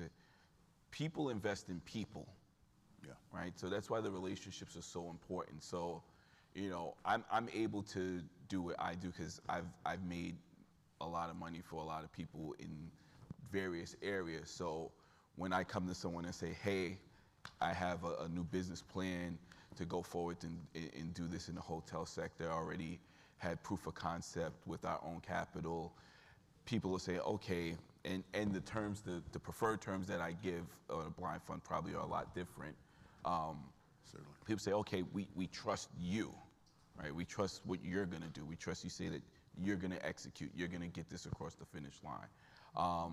If you don't have already a reputation for making people money and things like that, or not working with someone like that, then you know, that's the way to go would be to have an asset at first, because you're using the deal now to attract investors, not just yourself, right? They're gonna still invest in you, but you also, you know, wanna have the deal. And don't let these big numbers discourage you, right? Because if you have a great deal, people will invest. You know, I guarantee if I had $100 million hotel and I said, I'll sell it to the first person to give me $5 million, you guys would, anyone in here would raise $5 million within like a couple of hours, right, for that $100 million hotel. So you know, if you don't have the experience yet in doing it, really focus on having a great deal with great terms. Okay, and so I want to talk a little bit about, so there's organizations like yours, and you address and market to, and your clients are the frog universe, if you will. And the frog universe can be sort of divided into various kinds of investors who have different motivations. So can we speak to what that looks like, what the potential investor groups or individuals are out there in the universe, and how their particular bent on reality affects what they may be looking for in a project? To speak to the groups out there in the market, I mean, there's equity funds, family offices, high net worth individuals, friends and family, and everyone really has a different aspect of what they're looking for, a different rate of return they're looking for, a different risk profile that they're looking for. So, I mean, there are a number of ways to source the equity stack through a number of different types of providers. What we do as a firm is we access all of those, and we come back to our clients and, you know, say this family office wants this type of return, or these expectations. This equity fund wants this. This debt provider will provide this type of capital, this cost of capital for you. But again, there are a number of different groups that we hit. What? Yeah, I would say the same thing. I think there are certain considerations that the investor might be focused on. Investment duration might be one. Tax considerations in terms of if you're investing in a foreign jurisdiction, or if you're a foreign partner that's investing in the U.S., what that looks like from a tax structuring. How do you have to structure the deal legally? Do you have to set up offshore entities? That sort of thing. I think ultimately, it boils down to what are going to be the sources of capital recovery. Is it recurring cash flow annually? Is it, in addition to a hotel, or are you also doing some residential component that's going to be sold and buy down the basis of the project? Are there multiple revenue streams within the project? So not just the hotel, but ancillary residential. Is there a rental program for those units? I mean, there's just so many different things, but the investor's gonna wanna know wholesale, what are the short-term, medium-term, and long-term objectives? I mean, we're in deals, like I said, 7, 10 years plus, sometimes longer than that. And so the timing for actually receiving distributions may not be 3, 4 years out from when they actually invest. So it's really getting them invested in the plan, the story, how you're gonna get there, what are the key operating tenants, are we fixing a broken situation, how are we gonna do it? Really having, as I think we've all been saying, having your act together with what are the objectives, what are the goals. And then some investors just have a higher risk tolerance, so they're willing to invest in things that are maybe perceived as riskier. Maybe they're, it's a more resort, a remote location that has a resort that, is being, rehabbed. So I think it gets down to the core things, as Daryl alluded to, but just bringing up those few other things. Ramel, you have any thoughts on this? Yeah,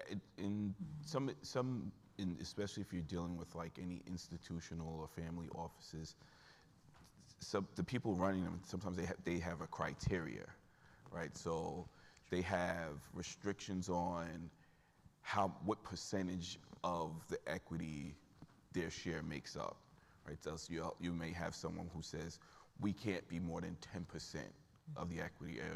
You have some others that say, we can't be the first investor, right? They want to see someone else. So it's key to know these things when you approach people.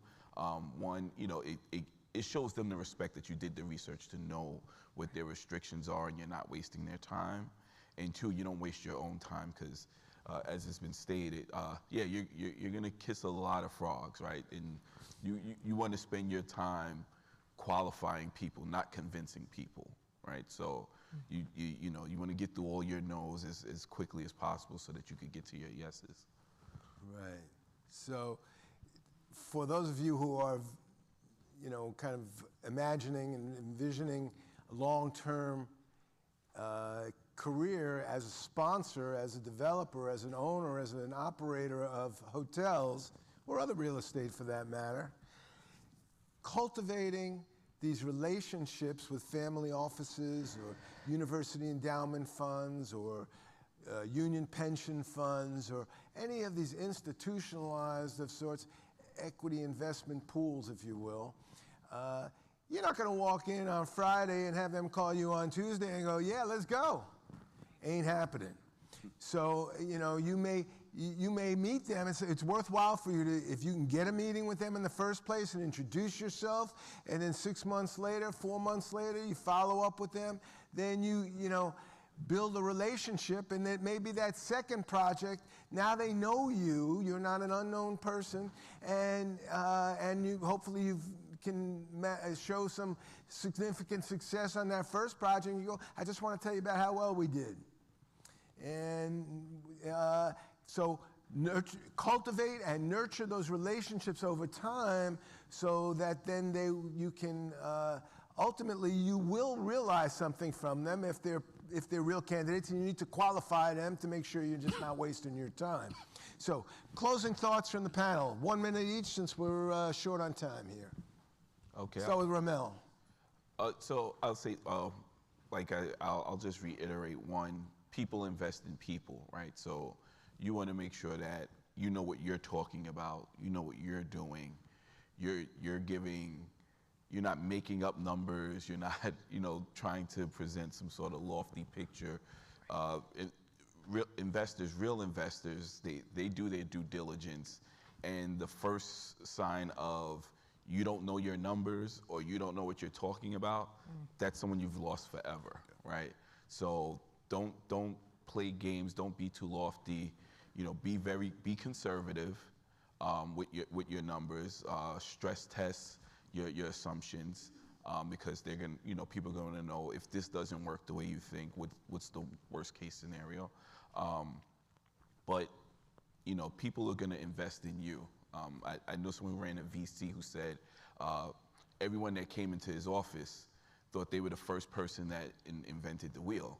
And I've just listened to 6 other people that invented the wheel, right? So it's all about they invest in who they think is actually gonna take their money and invent the wheel, because entrepreneurship isn't easy, right? Entrepreneurship, you gotta have that grit, you gotta have that grind, you gotta have that hustle, and that's what investors look to see, if you are that person who's gonna accomplish what they say they're gonna accomplish.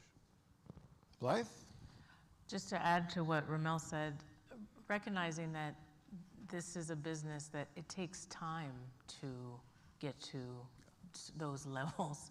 I mean, it's not something that's going to happen overnight. And so, as he said, doing your homework, being as articulate as you can about whatever market you have your, you know, eyes set on, I think is critically important.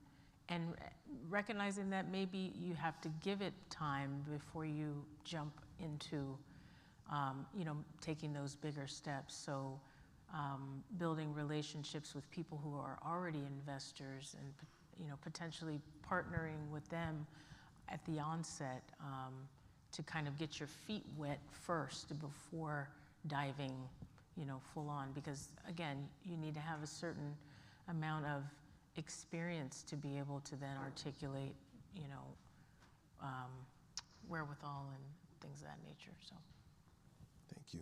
Daryl? Yeah, piggybacking on what Blythe and Ramel said, it is a relationship business. Hotels are far different than retail, single tenant, triple net retail, far different than apartments. You really have to have done your homework, structuring your deal, understanding what deal works from a capital perspective. It's been said that debt is easy. Sometimes it is, but not all debt is good debt. Same thing with equity. Finding an equity group, you get excited, you want to launch into it right away. It might not be the right partner for you. So, and this is not a shameless plug for my firm, not at all. Because what we tell our clients is, if you are going to market with a project and you don't want to hire us, hire someone who does what we do to access as many capital sources for you as they can. So that way you aren't just stuck with one term sheet from a lender or one term sheet from an equity provider. You have choices, and you have a fiduciary who can work with you to negotiate the best rate and terms for you, because if your capital's bad, you really decrease your chances of your project succeeding. Those were all excellent counsel, I think. You're very well. Round of applause for the panel here. They did a terrific job. I'm so pleased. Thank you very much. And thank you all. And to the 3 of you, thank you. Thank you. Thank you, Mitch. That was a wonderful panel on Capital Forum, Funding the Deal, Looking for Capital, How to Find Equity or Debt. Thanks to our moderator, Mitch Miller, and our panelists, Daryl Deese, Blythe Pierre-Louise, and Ramel Lee. Our next session, which is part B of Capital Forum, is moderated by Dr. Andy Ingram. Our panelists are Chip Pauchek, co-founder and CEO of the Pro Athlete Community, Evans Charles, CEO of Frontier Development, Adrian Mohammed, Managing Partner from LaFair Capital Partners, Mark Ingram II, former NFL player, and Jermon Bushrod, former NFL player. So this discussion is on what investors, athletes, and others are looking for in a deal. Is it great returns? Oftentimes, entrepreneurs have great ideas, and we have a chance to hear what investors are looking for to invest and put equity into that deal. Please welcome our panelists and speakers to the stage.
I would like to welcome our panelists to the stage.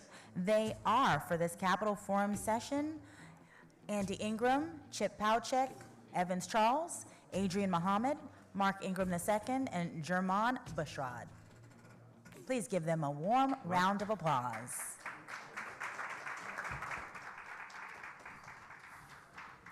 Good morning.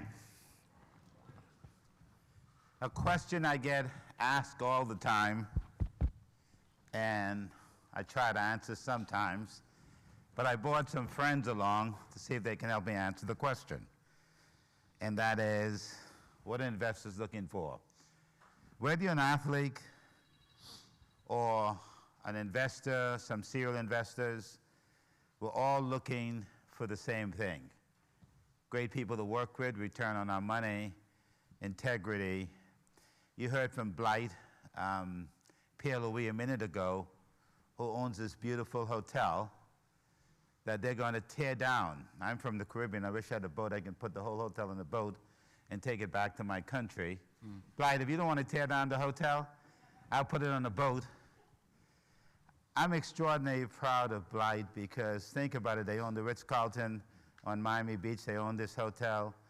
They own 2 hotels in Bermuda. And I want to see how we can own some more hotels. I'm going to ask the panelists to briefly take 30 seconds and introduce themselves, and then we're going to have a discussion. I'm going to start with Adrian, my good friend. Adrian? Thank you, Andy. I can't start without first, thanking you for the invitation. This is our first time attending, this event. Been extraordinarily impressive. I run a multi-asset investment platform for professional athletes. We invest in a variety of areas that we view to be accretive. Started in venture and private equity. Also have investments in franchises. We actually bought our first hotel late last quarter, and the math in that business has, we'll talk in detail kind of why we're here, but the math that we've seen specifically as it relates to those things that are targeted in returns for athletes were particularly attractive. And so appreciate you inviting us and welcoming us into this family. Thanks, Adrian. Obviously, Evans. Good morning, everybody. Evans Charles. I am the founder and CEO of Frontier Development and Hospitality Group. We are a real estate investment firm focused on acquisition and development, been primarily focused on hotels over the last 10 years. We've worked with all the major brands. We're across 7 states. I've been coming here for all of those 10 years. And I'm happy to be here again. It's great to be here. Chip Housett, co-founder, CEO, Pro Athlete Community. We're kind of like NABHOOD for pro athletes is what I would say. Exactly. So, largest affiliation group of pro athletes. Very proud to have both these guys as members. About 900 pro athletes across 11 different sports. The game across all different leagues, more challenging than people realize. And if the guys or the gals now, because we just got Candace Parker, so that was our first woman, I would tell you that if, as they come into PAC, investing in themselves, cultivating meaningful relationships, they elevate their life and those around them because they are elite. They just have to do it in a different context. So taking all those elite skills and processing it into a different context, you know, it's not athletic ability that typically made them successful. It's really, that's table stakes. It's grit, rigor, drive, determination, teamwork, all these different traits that matter. Absolutely. And so we started about 3 years ago, and it's off to a great start.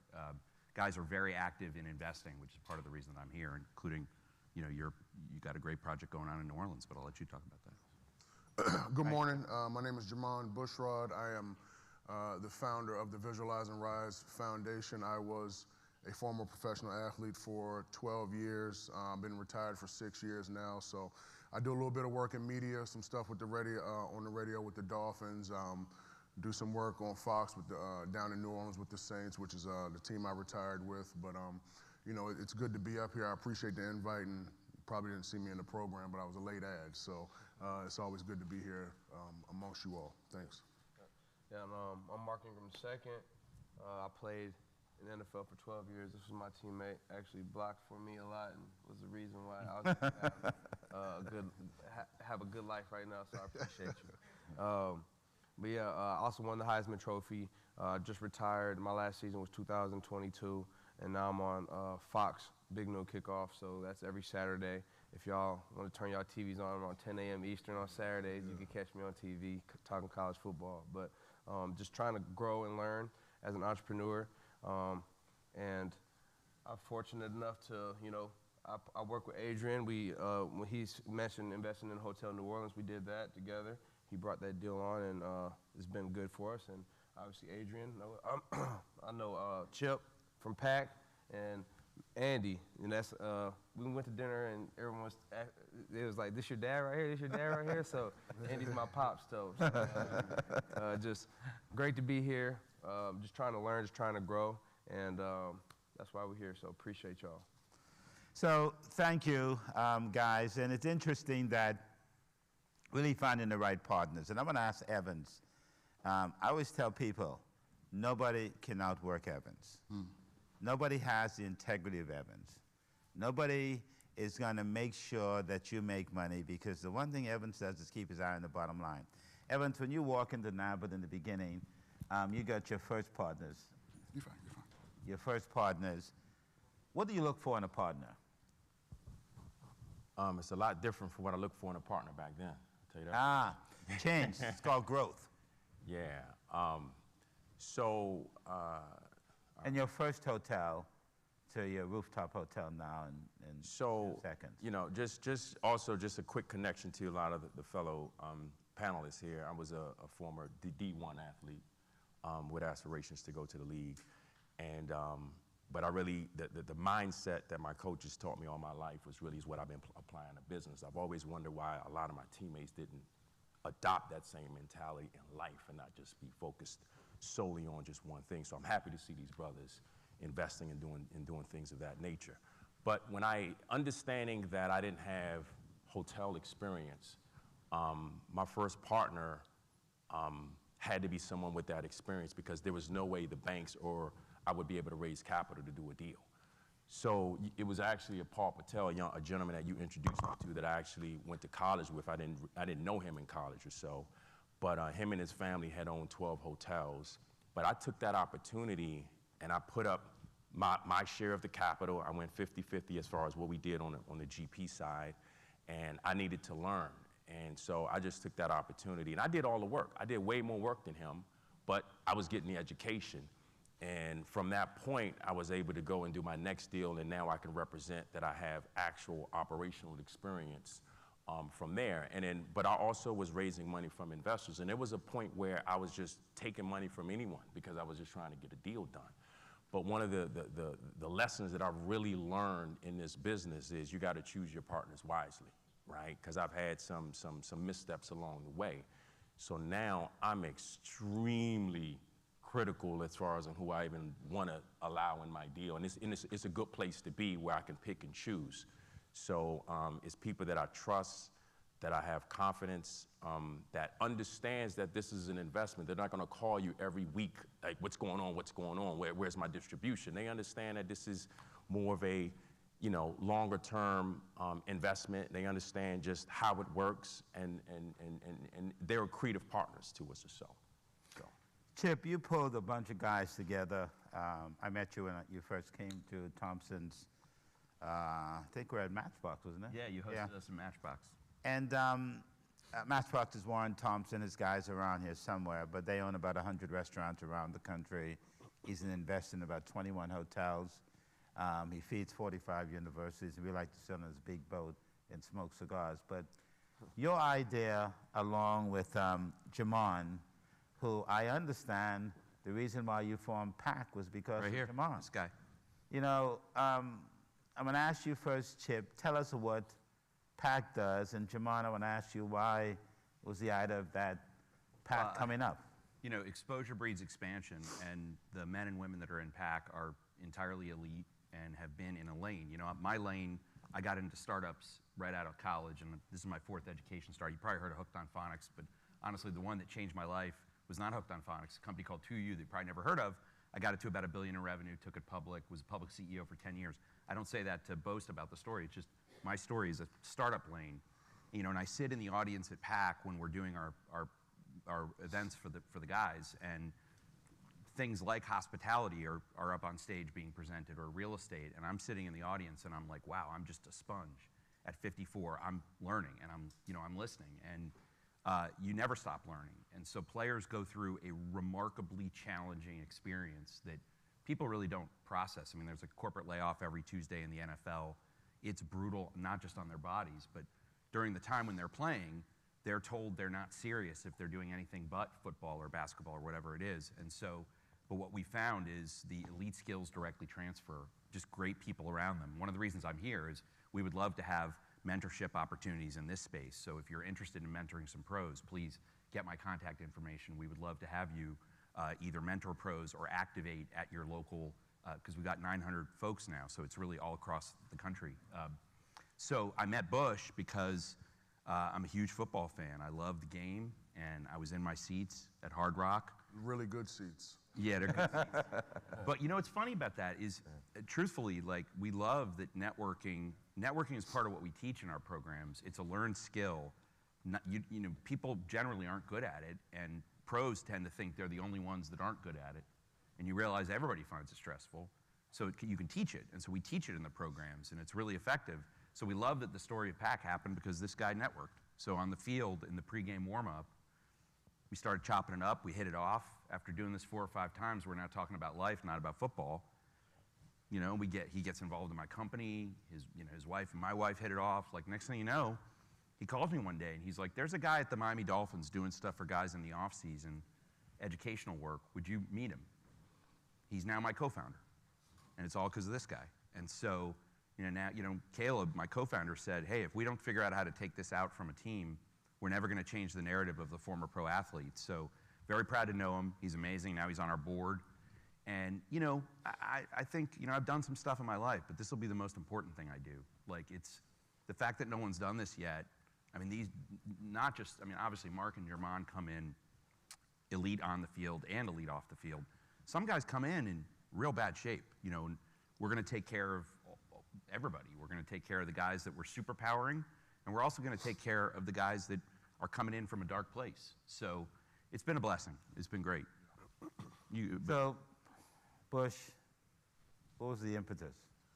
Well, the thing about PAC that's so important, and I want to highlight one thing that Chip said is like, I played for 12 years, and fortunately enough, hell of a career. Yes, and fortunately enough, I was able to save a lot of my money, and I had really a supportive cast around me, but not everybody has those opportunities, right? But then when guys who only can play in the league 2, 3, 4 years, you're not financially at a place where you're comfortable, so you have to go in transition as soon as you're done playing.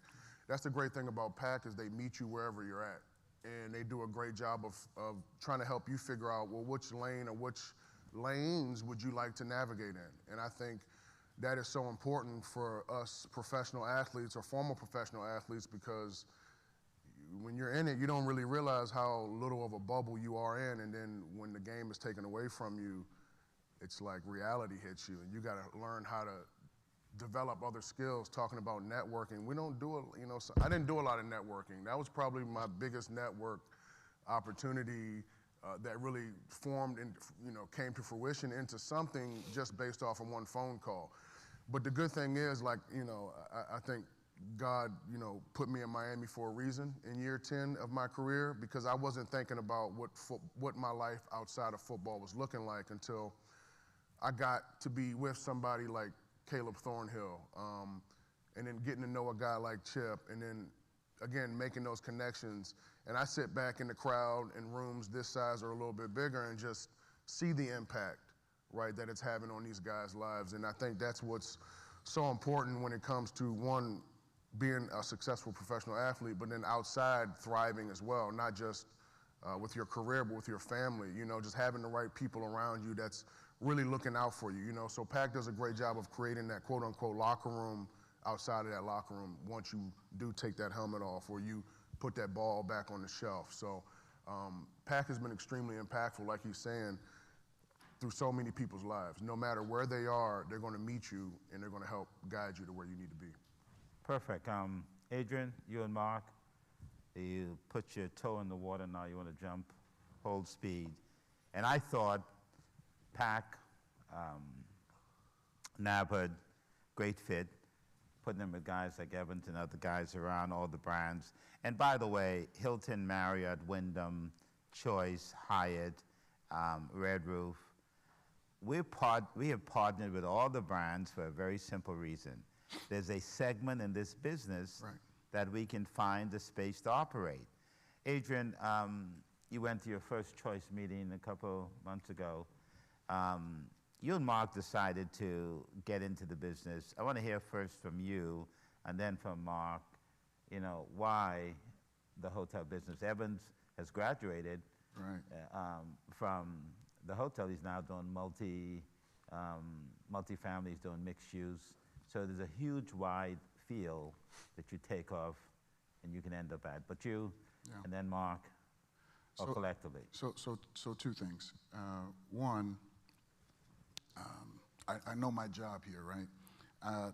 There's nothing that we're invested in that is more appropriate of a area to participate in from an investment standpoint for athletes than hotels, right? And why, right? One, obviously, distributions are critical, especially when one stops playing, right? Being able to receive annuity income.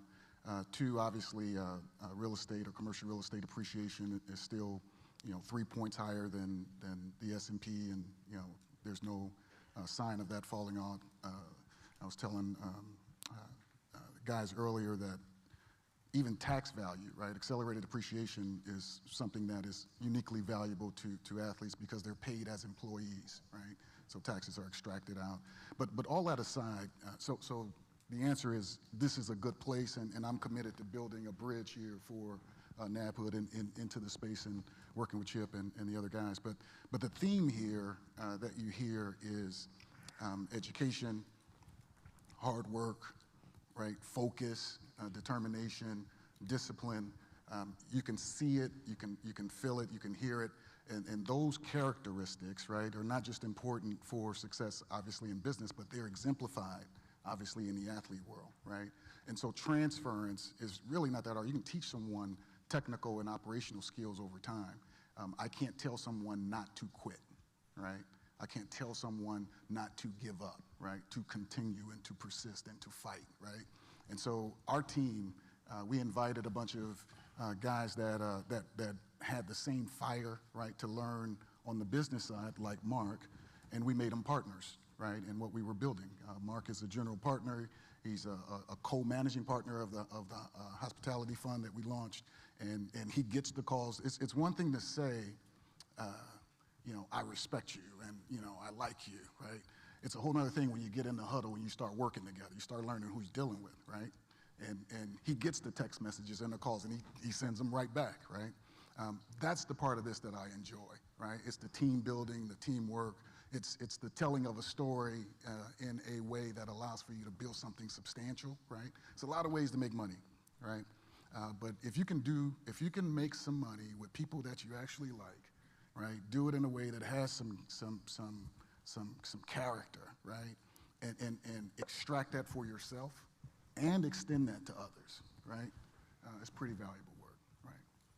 Yeah, and for me, it's just, I played 12 years, and like Chip said, man, they always tell you, like, they make you think football is everything, when it's really not everything. It is everything, but you should be using it to, you know, use the network and the resources to catapult you into the next phase of life. And so when I got done playing, I'm like, I was blessed to have an opportunity to, you know, be in the media space, but I'm also like, I have this entrepreneurial mindset, this drive that I want to learn, and I want to learn. I don't know what that looks like, right? And so, like Evan said, you need to, if you don't have experience in the space, you need to learn from people who have had experience and success in that space. And so I've just been trying to find my network, find people who I can learn from and grow from, and kind of create some longevity. And then we found the hotel space, me and Adrian. Adrian actually brought the opportunity to us with me, one of my good friends, Cam Jordan, who me and Bushrod both played with, and Jameis Winston, and we all invested into this hotel in New Orleans. And since that, it's just opened up a bunch of doors and a bunch of relationships. I met Andy and many other people, and just the acceptance that I've gotten, that we've received from the hospitality space has been extremely encouraging. And being always, people say, oh, get involved in real estate, oh, get involved in franchising, and like, okay, what does that look like? And now that, you know, the hospitality space is real estate and franchising kind of combined into one. And so I'm just trying to grow and learn, and it's just really encouraging, you know, to have people who want you to be a part of it, who are kind of extending their relationships, extending their network, and that's what's extremely encouraging. And I appreciate Andy for having us, and appreciate Evans, appreciate Adrian, I appreciate Chip, Bush, everyone here, and I don't know everything by any means, you know what I mean? I'm just learning, young man trying to grow, have 5 kids, trying to create some longevity, and you know, the same way that I approach football, trying to be the best, I'm trying to take that same passion, that same drive into being an entrepreneur. So that's why I'm here, that's why I'm growing. Right. Yeah, and part of growth is, how do we open up? How do we find new opportunities? This is a short panel, and the idea is to open up people's eyes to know that there are a bunch of folks that want to grow with us in this industry. When I talk to Hilton or Marriott, the first thing we know and look for is, are you going to be my partner, and can we work together? Funny story, I didn't tell Evans about this. The GM came to me and said, you got to introduce me to Evans Charles. I said, Evans Charles? He's a superstar. He said, you got to introduce me to Evans Charles. I said, well, why? He said he has is it a C card? A what? Good. Evans has a piece of credential that only is given by the Pritzker family owner or the president of Hyatt. That tells you we've entered in a family business. And people recognize it wherever you go in a Hyatt system. And they wanted to make sure he was okay. They said, don't worry about him. He's our guy. We're going to take care of him. Adrian, I'm going to ask you guys, each one of you, take 1 minute and say, what do you think we want to go And can we get there with the team that we put together? Mark is the Heisman Trophy winner. Bush blocked for him. The hotel industry is now going to start blocking for all of us. Yeah. In 1 minute? Yeah, it's done already. You did it. Look at the ladder, right? You got a one of one who he was recognized for accomplishment, one of 80,000. Yeah, I was going to say, when he threw that out there, oh, it's just that little Heisman. Yeah. I know. One of 80,000 people, right? In the world, right? Right? I don't know about you. I was pretty good. I wasn't one of 80,000, right? Transitioning into network, right? From team, right, into family, right? We start business. And this brother's operating at scale. We've already started conversation. He don't know this, but we're going to end up, finding a way to bridge into where he is. But this is how you do it, right? So again, thank you, brother. My pleasure. Evans, close us out. What do you want me to say? Close us out. We got 30 seconds to finish closing. I mean, tell us next step. How do you feel? Where we're going? Do we have the right line to score another touchdown? Yeah, so listen, I think when it comes to just being an entrepreneur and investing, and there's no right time, don't try to just time it. It's all about adjusting to whatever the environment is today. There's a lot of uncertainty with what's coming out of the White House and a lot of money on the sideline. We don't know what's going on, but where this is the time where, the elite, entrepreneurs kind of rise. When a lot of people are sitting back and are afraid, you be a contrarian and you go in and you figure it out. So that would be my main advice. Chip, we're going to do a lot of workshops together, get your guys up to speed, Yeah, we'd love like that. Mark. So we're out of time, but Yeah, I mean, I would just say entrepreneurship's hard, and mentorship's got to be a huge part of it. This is my 4th startup, and they're all difficult. And I would say if you're interested in partnering up with an athlete, please let me know. We've got 900 people that are hungry, they're determined, and when you get them going the right direction with good people, relationships matter more than anything else. I mean, at 54, I feel like I'm blessed to have an incredible wife, 34 years in, and nothing else really matters. So same thing applies to business. I love what you said, Evan, when you said, that to get started, you had to find good people to get going that help you get going. Same thing Mark just said. Same thing I said. So would love to have your interest in partnering with us, and we're thrilled to be here. Bush? Speaking on behalf of the athlete, it's just about surrounding us with the right people, right? And kind of back to Mark's point is, we're hungry for information. We don't mind working hard.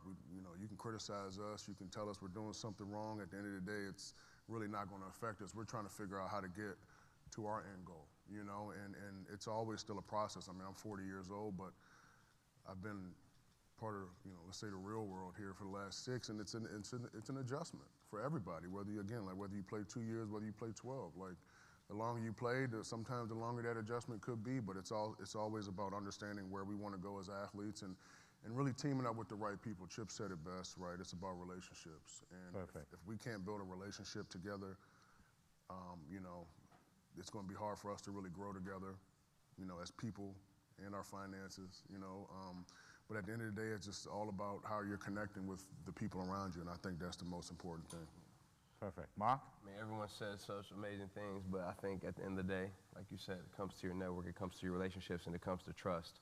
Anytime there's transparency, there's trust, and there's real authentic genuineness, I think everyone's able to thrive and grow together, and that's ultimately the goal. So I'm glad to be up here on this panel. I appreciate everyone. Perfect. Please join me in thanking the panelists, and they'll be around. Thank you, guys. Get a quick picture of us. Thanks to our panel. This is the conclusion of our Capital Forum. Well, this is Section B, Capital Forum, and I want to thank Dr. Andy Ingram, Chip Pausek, Evans Charles, Adrian Muhammad, Mark Ingram, and Jermon Bushrod. Our next session, as we continue talking about economics, is growing the Caribbean hospitality market, working with industry and governments. Our moderator will be Mr. Vincent Vanderpool Wallace, Principal Partner of Bedford Baker Group, Adam Petrillo, Managing Partner of HC Partners Concord, Wilshire, Bahamas, Felicia Woods Hanna, Director of Investments, Bahamas Investment Authority and Office of the Prime Minister, Sanavnik Destang, President of CHTA, Caribbean Hotel and Tourism Association, and Executive Director of Bay Gardens Resorts in St. Lucia, and the Honorable Cardigan Connor, Minister of Health, Sports, and Tourism in Anguilla.